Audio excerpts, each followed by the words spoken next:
చర్య. సరే అంటే ఏంటంటే ఆల్ఫా హైడ్రోజన్లు గల ఎస్టాల్డిహైడ్ అని అంటున్నాం. ఎస్టాల్డిహైడ్ అయితే దీన్ని క్షారం సమక్షంలో చర్య జరపాలి. ఓకే, క్షారం సమక్షంలో చర్య జరిపితే ఏమేర్పడుతుంది?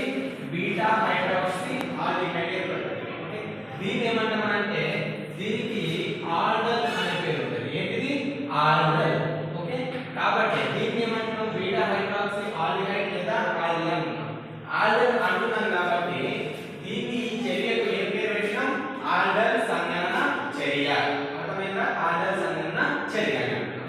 సరే, ఇక్కడ ఆల్ఫా హైడ్రోజన్ అంటే ఏంటో తెలియాలి. ఆల్ఫా హైడ్రోజన్ అంటే ఏంటి తెలియదా? For example CH3 bond C double bond లో CH ఉందని అనుకుందాం. ఓకే, H ఉన్నది. CH3 C డబల్ బాండ్ లో H. ఇదేంటిది? ఎస్టాల్డిహైడ్ యొక్క ఫార్ములా. ఓకే, ఎస్టాల్డిహైడ్ యొక్క ఫార్ములా ఏంటిది? CH3 C డబల్ బాండ్ లో H. ఇది ఎస్టాల్డిహైడ్. అయితే ఆల్ఫా హైడ్రోజన్ అంటే ఇదేమో ఆల్ఫా కార్బన్ రా. దీనికి ఉన్నటువంటి హైడ్రోజన్ ఏమంటామంటే ఆల్ఫా హైడ్రోజన్ అని అంటాం. అంటే మొత్తం ఎన్ని ఉన్నాయి? 3 ఉన్నాయి. ఎన్ని ఉన్నాయి? ఆల్ఫా హైడ్రోజన్లు 3 ఉన్నాయి. అర్థమవుతుందా? అంటే ఈ కార్బన్ కి స్టాటిక్ కార్బన్ కి ఈ ఎస్టాల్డిహైడ్ లో ఉన్నటువంటి స్టాటిక్ కార్బన్ ఏమంటాం? ఆల్ఫా హైడ్రోజన్లు. ఈ కార్బన్ ఉన్న హైడ్రోజన్ అని ఏమంటాం? ఆల్ఫా హైడ్రోజన్ అని అంటాం. అందుకోసం వాడు ఏమంటారు?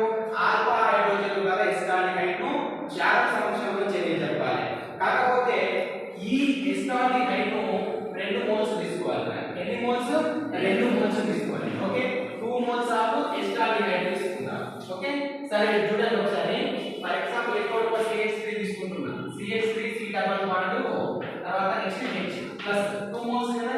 2 మోల్స్ అంటే ఇంకో మోల్ తీసుకోండి. CH2 రాస్తున్నా అండ్ బాండ్ H గా రాస్తున్నా. అంటే CH3 తర్వాత next C double bond O bond H. Okay, ఇది 2 మోల్స్ తీసుకున్నాం. ఏంటిది? ఎస్టాల్డిహైడ్. 2 మోల్స్ తీసుకున్న తర్వాత దేని సమక్షంలో చర్య జరపాలన్నాడు? క్షారం. క్షారం అన్నాడు కాబట్టి ఏదైనా ఒక క్షారం తీసుకోండి. నేను NaOH తీసుకుంటున్నా. NaOH అంటే ఏంటిది? Sodium hydroxide. ఏంటిది? Sodium hydroxide. ఇదేంటిది? క్షారం. ఓకే, క్షారం సమక్షంలో చర్య జరపాలి. చర్య జరిపినప్పుడు ఏం ఏర్పడుతుంది అన్నాడు? ఆల్డల్ ఏర్పడుతుందని అన్నాడు. ఆల్డల్ లేదా బీటా హైడ్రాక్సీ ఆల్డిహైడ్ ఏర్పడుతుంది అని అన్నాడు. ఓకే, సరే ఈ బీటా హైడ్రాక్సీ ఆల్డిహైడ్ అనేది ఏ విధంగా ఏర్పడుతుంది సార్ అంటే చూడండి. ఈ ఆక్సిజన్ కి ఏమున్నది? ఇక్కడ డబుల్ బాండ్ ఉంది. ఈ డబుల్ బాండ్ ని ఫస్ట్ బ్రేక్ చేయండి. పైన బ్రేక్ చేయండి. పైన బ్రేక్ చేస్తే ఆక్సిజన్ కి ఏం చార్జ్ వస్తుంది? Negative charge. తర్వాత ఈ కార్బన్ కి ఏం చార్జ్ వస్తుంది? పాజిటివ్ చార్జ్ వస్తుంది. ఓకే, తర్వాత నెక్స్ట్ ఇక్కడ ఈ కార్బన్ కి తర్వాత హైడ్రోజన్ కి మధ్య ఉన్న బాండ్ బ్రేక్ చేయండి. బ్రేక్ చేయండి. కార్బన్ వైపు బ్రేక్ చేయండి. కార్బన్ వైపు బ్రేక్ చేస్తే కార్బన్ కి ఏం చార్జ్? Negative charge. హైడ్రోజన్ కి ఏం చార్జ్? Positive charge. ఓకే, ఈ రెండింటిని ఇప్పుడు కలపండి. ఓకే, బ్రేక్ చేసినాం, బాండ్స్ బ్రేక్ చేసినాం. తర్వాత ఏం చేయాలి? బాండ్స్ మేక్ చేయండి అంటే కలపండి.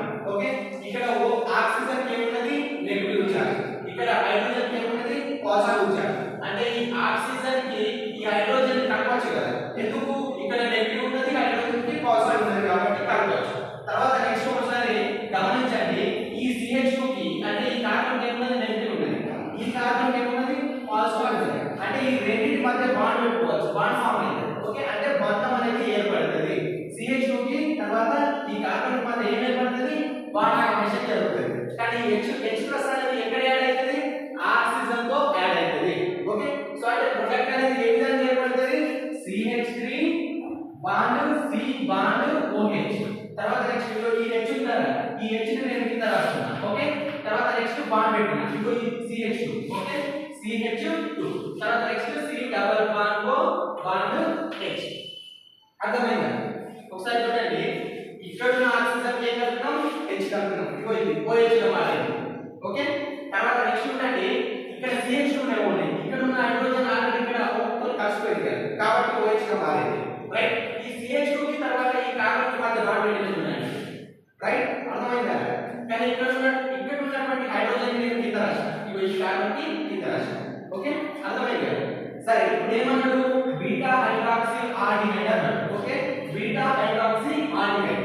బీటా ఎందుకంటే ఇదేమో ఆల్ఫా కార్బన్, ఇది బీటా కార్బన్. Okay, alpha